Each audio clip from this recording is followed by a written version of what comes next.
6월은 호국의 달입니다. 나라를 지키기 위해서 희생한 분들을 기억하고 그 정신을 기리는 달입니다. 전쟁과 싸움에 임해서 그 어떤 희생을 마다하지 않았던 그들 덕분에 우리는 이 땅에서 자유를 누리고 있는 것입니다. 우리 그리스도인들도 어떤 의미에서는 호국인입니다. 하나님의 나라를 지키기 위해서 어떤 싸움도 마다하지 않는 군사들이라는 뜻입니다. 그래서 성경을 보면 우리 그리스도인을 묘사하는 여러 표현 가운데 유독 눈에 띄는 것이 바로 군사의 이미지입니다. 우리 그리스도인들은 전쟁 또는 싸움과 아주 가까이에 있는 사람들로서 평화의 사도와 같은 말보다는 오히려 싸우는 자, 전쟁하는 사람의 이미지가 우리에게 더 적합하다고 볼 수 있습니다. 그런데 어떤 경우는 신앙을 심리적인 도피처나 안정을 위한 도구로 생각하는 경우가 있습니다. 신앙생활을 하면서 복잡했던 마음의 평정심을 찾고 싶다는 것이죠. 틀린 말은 아니지만 그렇다고 옳기만 한 말도 아닙니다. 왜냐하면 성경은 우리가 온전한 신앙을 갖게 되면서 오히려 우리 내면을 괴롭게 하여 회개하게 만들고 세상에 치열하게 도전하게 만든다고 하고 있으니까 말입니다.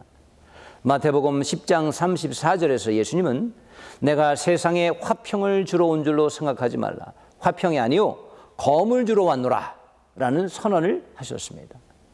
그냥 마음의 위안이나 얻을 요량으로 교회에 나올 생각을 말라는 것이죠. 제대로 믿어서 예수님의 제자가 되려고 하면 오히려 세상과 치열하게 영적 전쟁에 임할 수밖에 없다는 것입니다. 하나님께서 이스라엘을 출애굽시키셔서 가나안 땅에 들어가게 하신 이유도 바로 거기에 있습니다. 그 기름진 땅에 들어가서 그들과 화친하며 평화 조약을 맺고 잘 살아보라고 보내신 것이 아닌 것이죠. 40년이라는 광야의 혹독한 훈련을 시키시기까지 하면서 그 땅에 들어가게 하신 이유는 바로 앞으로 예수님이 오실 땅에서의 죄와의 싸움을 벌이고 그리고 소탕하라는 특수한 임무를 띠고 들어가는 것입니다.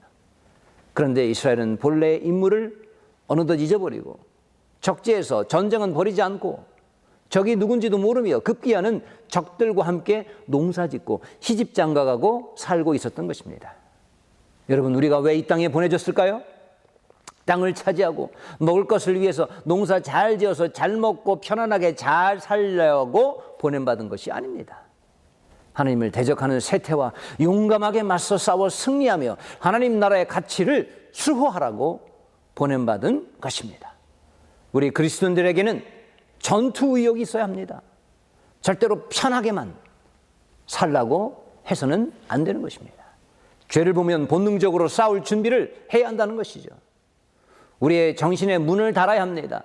아무 것이나 생각하지 말아야 합니다. 아무 가치관이나 무분별하게 유행이라는 명목으로 들어오는 모든 것들을 담아두지 말아야 합니다.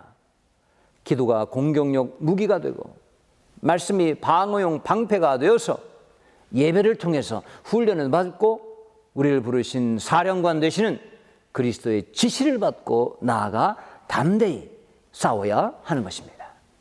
그래서 디모데후서 2장 4절을 보니까 자기 생활에 얽매여서 사명도 있고 그저 평화롭게 누리려고만 하지 말고 싸워서 징집한 분을 기쁘게 하라고 명령하고 있습니다. 그러기 위해서는 3절에 곧 나오듯이 고난도 함께 받아야 한다고 합니다. 고난이 무엇입니까? 바로 훈련입니다. 훈련 없이는 제대로 된 군인이 탄생할 수 없습니다. 마찬가지로 우리도 광야와 같은 힘든 세월을 보내는 이유가 무엇입니까? 바로 온전한 그리스도의 군사로 훈련받기 위함입니다. 그렇기 때문에 교회에서 위로받기만 바라고 지쳐서요, 이제 교회에서는 좀 쉽시다, 위로받고 싶습니다 라고만 하지 말아야 합니다. 쉬는 게 우리의 사명이 아니요 오히려 담대하게 세상과 싸우는 것이 우리의 사명임을 잊지 말아야 할 것입니다.